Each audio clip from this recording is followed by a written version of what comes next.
Another day, another Derby profile. Today's episode is going to be on Raise Cain. Let's go. First things first, we got the stats. 7 starts, 2 firsts, 1 second, and 1 third, and earnings of $296,328. Despite not having the most money in the world, 5 of his 7 career starts were in stakes company, which included a second in the Gunrunner Stakes, his first taste of Derby points, a 5th in the Leonada Stakes, which I'll consider a wash because it was on synthetic, a victory in the Gotham Stakes, which gave him 50 points and a guaranteed spot in the starting gate, and most recently, a 5th in the Toyota Bluegrass Stakes. For highest speed figure, it's actually pretty close. He got a 90 from his win in the Gotham Stakes, but then he got an 89 in the Bluegrass Stakes, despite being all the way back in 5th place, which I'll talk about the implications a bit later. For running style, as shown in his maiden victory at Keeneland, he does have the ability to stalk, but in most of his more recent performances, he's more comfortable towards the latter end of the field and making a nice closing run.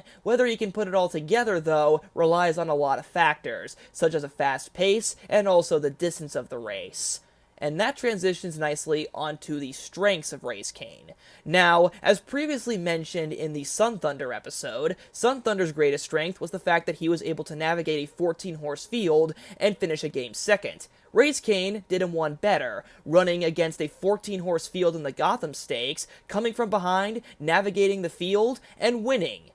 And also, it was on a sloppy track to boot. So the Gotham Stakes did a great job of showing off all his strengths, his ability to close off of fast paces, sloppy tracks, and through huge fields, but it also showed his weaknesses. The Gotham Stakes is a one-turn mile, which is not really anything close to what the Kentucky Derby is going to be, and the field that he did run against in the Gotham, not a single other horse made it into the Kentucky Derby starting gate from that Gotham Stakes, other than himself. So the fact that he defeated that field so easily also does go to show the quality of the competition he was facing against. This also isn't helped by the fact that he was 5th in the Toyota Bluegrass Stakes just a start later, and all 4 horses who finished ahead of him are in the Derby field. Sun Thunder, Blazing Sevens, Verifying, and Tapit Trice. So both major and minor Kentucky Derby contenders have defeated him, and that doesn't even include him losing to Jace's Road in the Gunrunner Stakes. Jace's Road is in place number 21 on the Derby standings.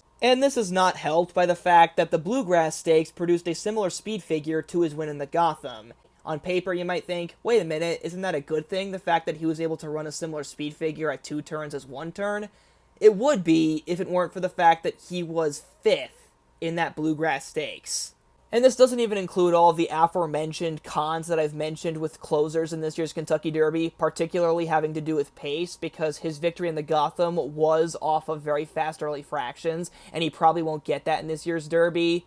So in short, Raise Cain is an alright horse, but he is very harshly outcompeted, especially over 2 turns by both minor and major Kentucky Derby contenders. There's just too much to not like about him for me to see any good reason to pick him in this year's Kentucky Derby, and for that, I give him a C- grade. Hope you guys enjoyed this episode of Derby Profile, and I'll see you guys next time.